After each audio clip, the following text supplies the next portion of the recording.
motherfuckers of the world. We're live, Dad. All right. Hey, baby, I've been alive for 73 years. Amen to that. We're listening to a little Chuck Berry. All right. Love you, Chucky. Up, right? Passed recently. God bless him. God bless him. Happy Thanksgiving, Dad. Happy Thanksgiving to all you folks out there. Woo! Okay, so this topic came to me over Thanksgiving. I'm in trouble. Nah. So, actually, it was around when we were at my nephew's house and your grandson's house. Okay, 25 of us, but right. Go ahead. Okay, so Close my friends. thought was, it's about being Italian American. That's the topic today. Oh my God. Right? It's a great one. Okay. And the reason why I thought about making this a topic is because all of the non-Italians at Thanksgiving were like, holy shit, this is a lot of food. And you've always said to me, there are two types of people in this world. Those that is and those that want to be. What makes us so special that everybody wants to be like us? Look at us. Come on. Do you have to even ask that question? Because we love food and we just don't eat to survive. We eat because we love to eat. When the Italians get done having breakfast, you know what the next question is? What's for fucking lunch? Right. And after lunch, the next question is, what's for supper? But beyond, okay, so we'll stick with the food. No, it's the food of the fact we hang together as a family, hang together as a group. Yeah. And a lot of people wish they could do that. That's true. What? And we do. Why do Italians make so much food for every event? And I say event like dinner.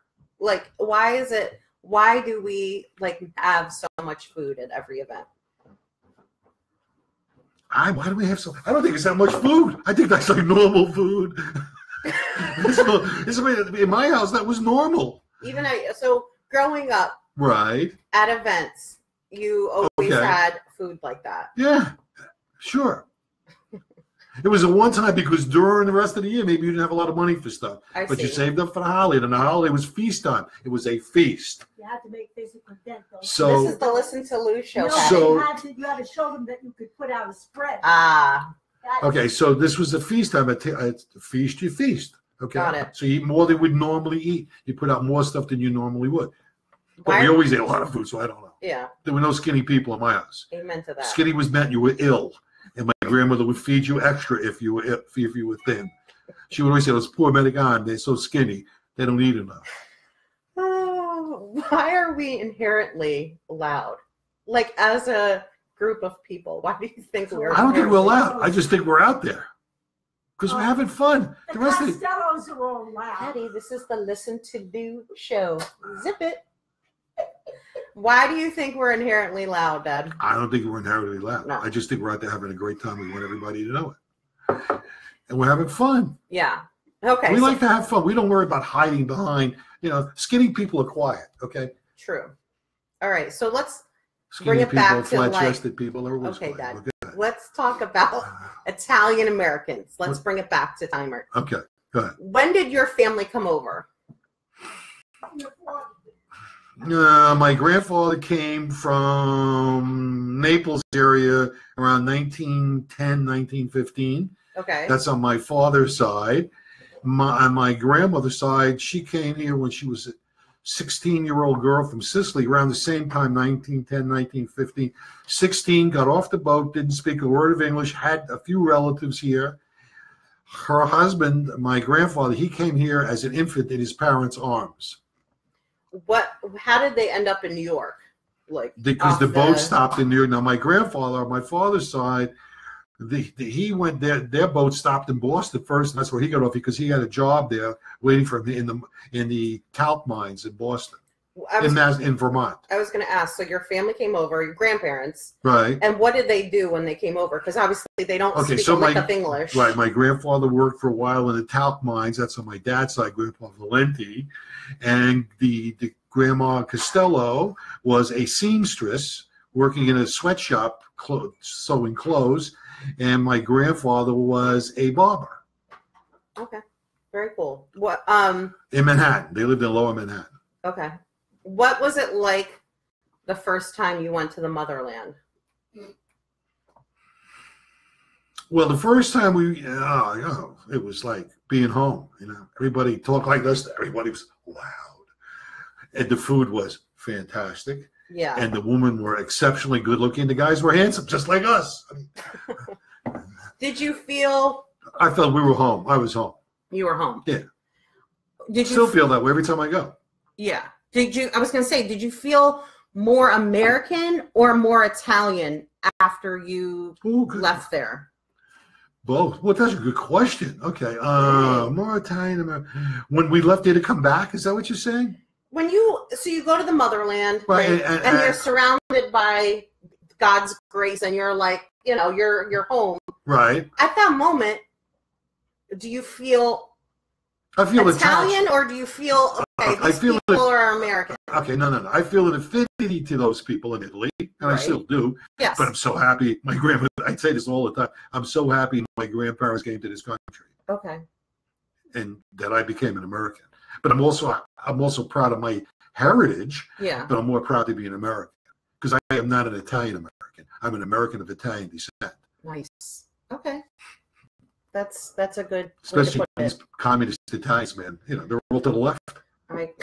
Okay. Was it important to you to marry someone Italian? The most important. Why? Because we had an expression in those days called sticking to your own kind. Okay. And I was raised that way, and it worked. 48 years later, I'm still here. For 48 years, who runs the show in an Italian American household? Everybody knows who runs the show. Well, maybe non-Italians don't know. The wife runs the show, but the man says he does, but he's full of shit. Okay. Why do you think in an Italian American family, the wife runs the show? She has the power. How does she have the power? I can't describe that. She has the power. And so I guess is Because that they take care of the house. The guy's Yeah. job to go out and work. The woman takes care of the house. She makes the decisions for the house. And it Right. tends to be the major decisions. The guy's the sperm donor. What is, a man's a sperm donor. That's all he does. The woman she makes the babies. She runs the house. What is it? The guy goes out to work. yeah? You ever go to the nursing homes? There's no men. They're dead. These fucking women kill them. Then they go out and live in these nursing homes with the music, and they get served on platters and shit, and the guy's in the grave. Oh, But you go to a nursing home. I've been there. okay. There's no men there. They're dead. Why aren't they there? Very, very few. They're dead. If they would have had a household, they'd have been alive. The bitches would have been dead. But the old man, they're dead. Oh gosh. Oh, You ever see this commercial on television? They never show an old man. Oh, what's the best place for mom? Right? They always talk about mom, finding a good place for mom when she gets older. There's always the guys coming to help mom. The fucking old man is dead. Oh my gosh, I have to stop. Oh man, that threw me. Okay. Whew. That's true. Okay, I get it. Listen to Lou. What does every Italian American have in their kitchen? What's the staples in an Italian American A home? big wooden spatula and a big pot. Okay. What about olive oil, Well, of course. Parmesan? Well, you say of course. Not everybody I don't know. Olive oil, good olive oil, not Yeah. some bullshit imported olive oil from someplace other than Italy, Right. or made and grown someplace other than Italy. Right. Good olive oil, good vinegar, and all of the other condiments necessary. I don't know what the Americans have in their houses. They never give you any food when you fucking go there. They give you drinks and cheese and crackers. What do I know what they got? You laugh at the store. You know that. They give you cheese and crackers and hors d'oeuvres. Fuck the hors d'oeuvres, man. Give me food. You go to an Italian house, they give you food. They don't give you fucking hors d'oeuvres and a drink. Is this a show, or are you just laughing your ass off back here? Come on. I put you in college 4 fucking years, private school for 6, and you're going to sit there and laugh. Come on. Okay. What's the biggest Italian American stereotype that's wrong? No, the quote unquote the mob, the Right. mafia, that we're all in the mafia. That's so ridiculous. What do you think about some shows and how they portray Italian Well, I was Americans? I belonged years ago to an Italian American group that was suing The Sopranos. I think they're still in court with it. I've never seen The Sopranos. I think a lot of those shows are very derogatory towards Italians. They should have never been put on TV. But TV loves this stereotype, man. What is there any movie or TV show that you're like, you know what, they got it? No, not really. No. Well, the FBI, forever bothering Italians. I mean, that's the best. Woo! The FBI, our number one law enforcement agency, Yeah. where I came from, is called forever bothering Italians. Very Because the only people that can ever figure out how to lock up are Italians. They don't figure out how to lock up the terrorists. They can't even get fucking Hillary Clinton, but they can get the Italians. You know, they can't get the terrorists, but they can get Italians. What part of our culture would you like to be kept alive? Like by myself, by Sarah? Yeah, that's up to you. It's not what I want. It's up to you what you want. Yeah. You're an Americans. I think it's great that we're. No, I don't worry about the Italian. What's keeping the Italian culture alive? I don't worry about it. Let the Italians worry about it. We're Americans. I feel like, though, the whole idea of like. Know your history. I think it's important to know your family history. Yeah. And pass it on to your kids. But as far as the cultural end, I don't know. You I don't know. Yeah. We like good food, good wine, but a lot of people do. Except the people like crackers and cheese. Oh my gosh.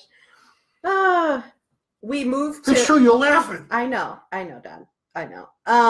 We moved to Pittsburgh, I don't know, about 10, 11 years ago. Right. You 11 us. So, I mean, and when you think about being an Italian American, you know, you've lived in a lot of different places. Right. How do you feel like Pittsburgh rates with, you know, your culture in comparison to the other places? Oh, okay. I think Pittsburgh relates to what they call an Italian American culture, which is different than the Italian American culture coming out of New York City, right, and different than the one coming out of Chicago. Okay. The one coming out of New York City was more pure Southern Italian who was stuck with Southern Italians. Okay. I never heard of any Italian in New York marrying a Slovak. Okay. Didn't happen. Yeah. But here there's a lot of intermarrying with Eastern Europeans, which you didn't have in the New York City area. Just didn't happen because they weren't there. New York City had the largest number of Italians in the country prior to the turn of the century, where New Orleans had the number one. So we after New Orleans, after New York port opened up, New York became number one. But turn of the century, 1900, New Orleans was number one. I think, yeah. So Pittsburgh's got this Eastern European influence. Every Italian American woman I meet or guy, they're always married to somebody from a different ethnicity. In New York, that didn't happen. Yeah. Probably still doesn't happen in a lot of cases in New York. I feel like in some of the pockets. Very possible. In some of the pockets, Italians still marry Italians. Like, correct. That's just right. It's just our lineage. Right. Just the way it is. Right. Yeah. But Pittsburgh, I love the best people in the world live in Pittsburgh. The nicest, kindest people are in Pittsburgh. But as far as the Italian culture here goes, it's more kielbasa than it is sausage. I bought sausage someplace that wasn't edible. The guy went, "Isn't that great?" No, it tastes like kielbasa. You know, it doesn't taste like sausage. I guess my last question is... It's over already? Oh, yeah. My God, okay. No, I have to go to the bathroom, so make it quick. I guess, what does it mean... Go ahead. Thanks. What does it mean to you to be an American... what did you say? Of Italian descent. Of Italian descent. Like, what does that mean to you? It means thank God I am, because I like good food. Okay, I like the family being together. I like wine, but I'm not a big wine drinker. I just like really good food. And the fact that I eat octopus, Americans don't even know what octopus is. Yeah. Okay, I eat tripe. I eat all kinds of foods that the average American hasn't got a clue. They don't even know what it means. Okay, I eat lamb. Very few Americans like lamb. Okay, I eat all kinds of parts of the tongue, the different parts of the body. That's the way we ate when we were kids. That's why I learned how to eat. I learned to eat every part of an animal. So it always comes back to food. It always comes back to food because that's a big part of our culture. Opera, music. Yeah. Come on, music is art. Yeah. Fantastic. I mean, I'm not an opera lover, but I don't mind listening to it. And art. I mean, you go to Italy, it's just incredible, the art and the music and the food. The food is just fantastic. I mean, stuffed artichokes. You and your sister love stuff. No Americans even know what stuffed artichokes are. True that. When you had them, none of your friends have had stuffed artichokes. Well, that's true. They gave you hot dogs when you went to their house. Come on. Cheese and crackers. Anything. It's true. What you get back with this fucking cheese and crackers? It's You're true. the one that said the cheese and and the little crackers. bullshit hors d'oeuvres that about come on. Okay, Dad. This has been Listen to Lou's take of being Italian American. Anything else, sir? I got to go to the bathroom. Hurry up. Can we go? Are we done? We're done. Bye.